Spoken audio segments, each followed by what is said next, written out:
ओम शांति। माँ एक रूप अनेक।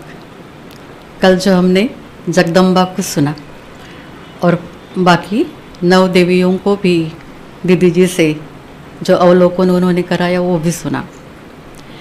आज माँ का दूसरा रूप है मातेश्वरी जगदम्बा सरस्वती। लेकिन उसके पहले थोड़ा हम मम्मा को समझने का प्रयास करेंगे। जो भी बातें हमने दीदी से मम्मा के स्मृति दिवस पर सुनते हैं या अन्यत्र भी दीदी बताते रहते हैं, तो माँ को समझने का हम थोड़ा प्रयास करते हैं। एक 16-17 साल की कन्या सिंध हैदराबाद ओम मंडली में आ गई। नाम था राधे।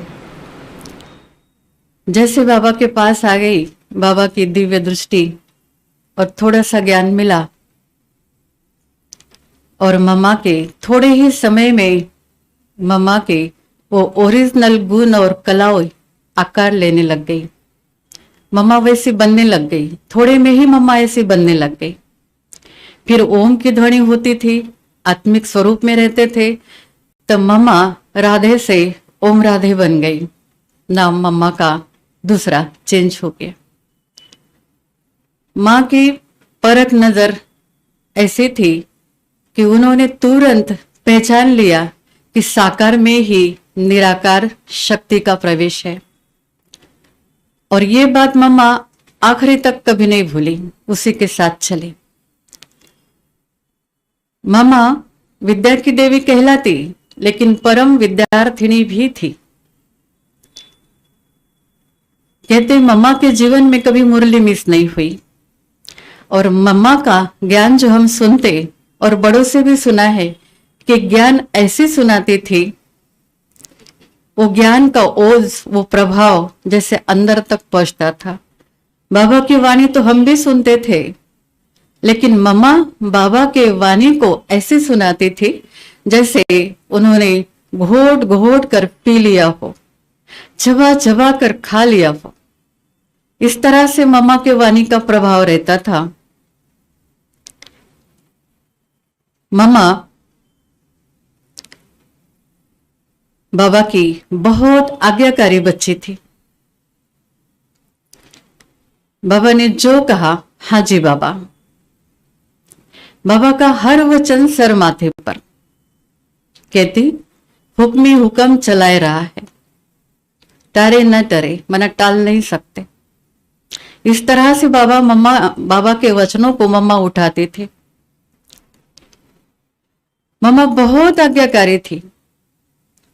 बाबा कई बार मम्मा की परीक्षाएं भी लेते थे। आत्मिक स्मृति में रहने के कारण, ज्ञान की गहराइयों में जाने के कारण मम्मा ऊंची चली गई। आत्मिक स्मृति में मम्मा ऐसी आ गई कि मानवीय शरीर में मैं हूं ये भी भूल गई। एक फीमेल के चोले में मैं बैठी हूं ये मम्मा भूल गई। शरीर से डिटैच रहने लगी, क्योंकि आत्मिक स्मृति की गहराई और ज्ञान की गहराई ने मम्मा को शरीर से न्यारा बना दिया। ऐसी मम्मा की स्मृति रहती थी। तो मम्मा शरीर से डिटैच रहने लगी। जो भी मम्मा के सामने जाता या साथ में रहते तो समझते एक सर्वोत्तम, सर्वश्रेष्ठ, ऊंची रूहानी शक्ति है। वो शरीर किसी को भी महसूस नहीं होता था और दूसरे जो भी मम्मा को देखे वो भी अपने शरीर को भूल जाते थे। ऐसी मम्मा की ये रूहानी ऊंची शक्ति मम्मा ने प्राप्त कर ली थी। आत्मिक स्मृति में रहने के कारण वो प्रेम जागृत हो गया और सर्व की पालना रूहानी प्यार से करने से मम्मा मां बन गई। राधे, ओम राधे। और बाबा ने मां को मम्मा कहा। तो सर्व की ज्ञान से भी पालना और स्थूल रूप से भी पालना मम्मा ने की। शुरुआत में फैमिली आए तो उनके बच्चे भी थे, तो उन बच्चों को पढ़ाना भी और संभालना भी, ये भी कार्य मम्मा ने किया। तो स्थूल रूप से भी मम्मा ने पालना की और ज्ञान की रूहानी पालना भी मम्मा ने सर्व की। इसलिए फिर वो मां बन गई। मम्मा कहा। मम्मा इतनी आज्ञाकारी, उसके एक दो उदाहरण हम सुनते हैं। एक बार बाबा ने किसी पक्षी का अंडा माँ के मुख में डालने के लिए मम्मा को कहा कि मम्मा मुख खोलो। मम्मा ने मुख खोल दिया। जरा भी सोच नहीं चली, जैसे अभी दीदी ने बताया कि सूरज कहीं से भी उगे, बाबा ने कहे तो हाँ बोलना। इस तरह से मम्मा ने मुख खोल दिया, बाबा ने अंडा डाला नहीं, माँ पास हो गई। पर सोच नहीं चली, इस कारण पास हो गई और समझते कि हम क्या है और बाबा ये क्या खिलाने जा रहे। तो मम्मा ऐसी नहीं थी, संपूर्ण आज्ञाकारी थी। दूसरी हलवे वाली बात तो सभी को पता है, सभी जानते, शायद नए भाई बहनों को पता ना हो। पार्टी जाने वाली थी और पार्टी निकल भी गई थी, लेकिन फिर भी बाबा ने कहा था कि मम्मा हलवा खिलाना है बच्चों को। मम्मा हलवा बनाने लग गई। भाई बहने आकर के मम्मा को कहने लगे, मम्मा हलवा मत बनाओ, पार्टी चली गई, बेकार की बनाओगी। पर मम्मा कुछ न बोलते हुए भी मम्मा ने पूरा अपना कार्य किया। बाबा आए, बाबा ने पूछा, मम्मा हलवा बन गया। मम्मा ने डब्बे में भर करके बाबा के पास दे दिया और बाबा ने बच्चों को पहुंचाया। बच्चे वहीं पर थे क्योंकि बस लेट थी और उनको माँ के पवित्र हाथों का वो प्रभु प्रसाद मिला और वो धन्य धन्य हो गए। इस तरह से अनेक बातें माँ की, आज्ञाकारिता की अनेक बातें माँ की है। ऐसी माँ थी। और एक बात माँ की आज्ञाकारिता की कि बाबा ने मम्मा को कहा कि मम्मा जितने ब्रह्मावस्थ है उन सर्व की कमजोरियों की लिस्ट बनाओ।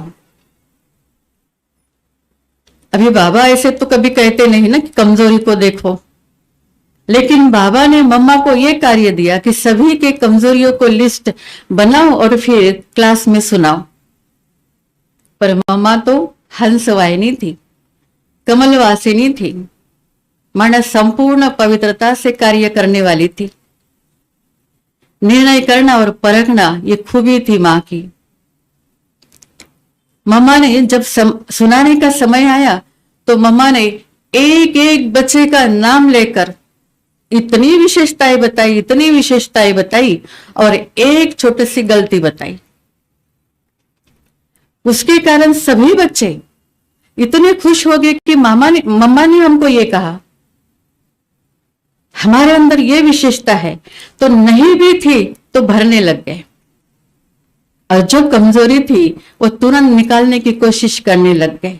तो ऐसी धारणा शक्ति, ऐसी रूहानियत की शक्ति मम्मा हर पल भरते रहती थी। इसीलिए ज्ञान की देवी सरस्वती बन गई।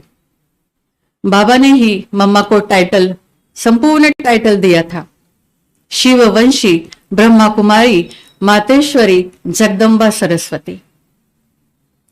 और मम्मा तब से ज्ञान की देवी सरस्वती बन गई। कहलाई थी तो, लेकिन कहलाई ज्ञान की सरस्वती।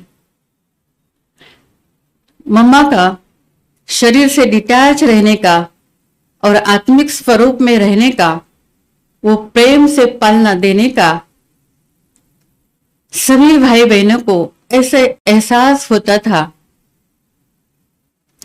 कि मम्मा ने जरा सा छू भी लिया तो वो स्पर्श मम्मा का कितना भी घात की, पात की, असुर से असुर हो, लेकिन वो मम्मा के चरणों में झुक जाता था, आंसू बहने लगता था। मां मां पुकार के स्वयं को बच्चा समझने लग जाता था। इसलिए मां जगदम्बा, मातेश्वरी सरस्वती। ज्ञान कलश दे बाबा ने मां को सरस्वती कहा और मां हमारी ज्ञान की देवी बन गई। मम्मा की महिमा शास्त्र पुराणों में इतनी सुंदर है कि हम जब पढ़ते तो ऐसे लगता हमारी मां की महिमा इतनी सुंदर जिसको हमने कभी पढ़ा ही नहीं था।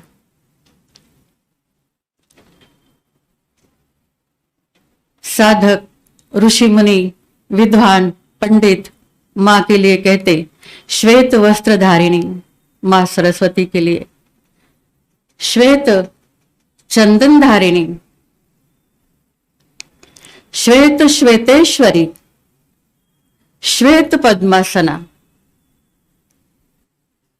कितनी सुंदर ये महिमा, हूबहू मम्मा हमारी ऐसी थी।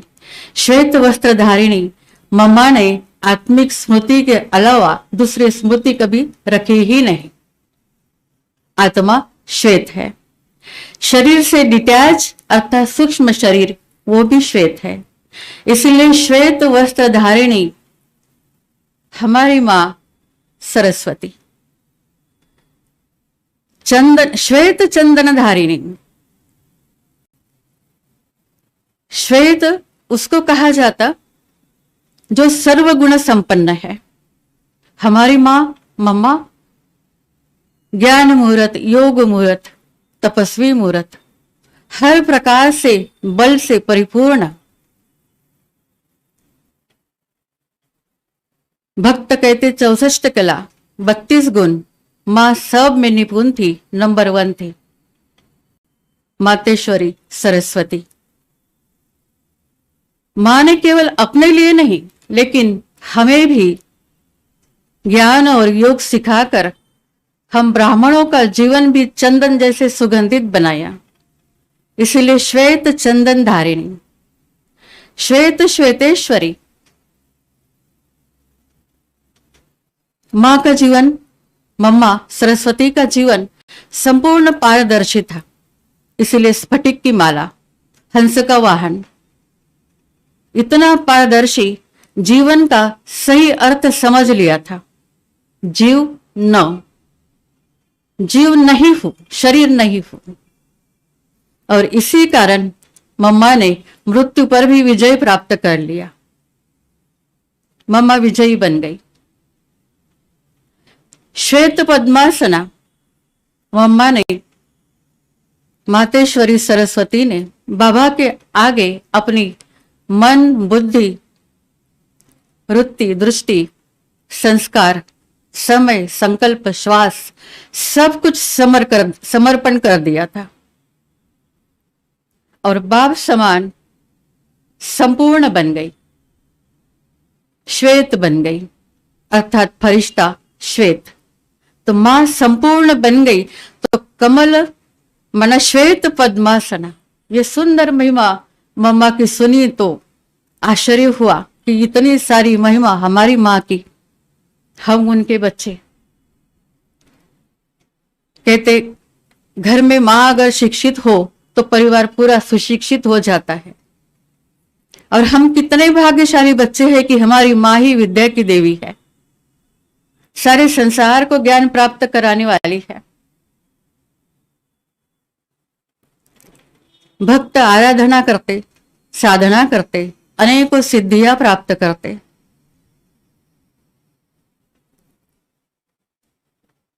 कहते सरस्वती के साधना से गूंगे को भी वाचा आ जाती है। ऐसी मां की परम शक्ति है।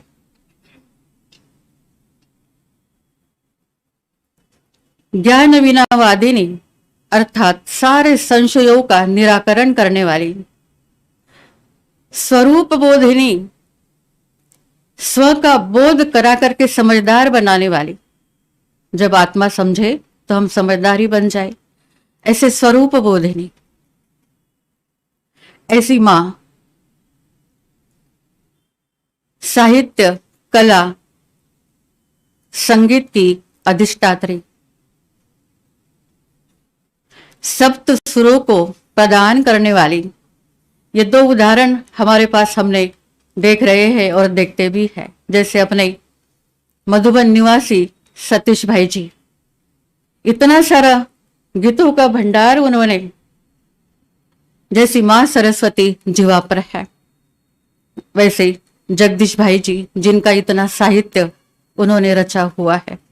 ऐसी मां हमारी मातेश्वरी जगदम्बा सरस्वती, वो हमारे सेनानी और हम सेनानी को फॉलो करेंगे तो जरूर विजय हमारी निश्चित है।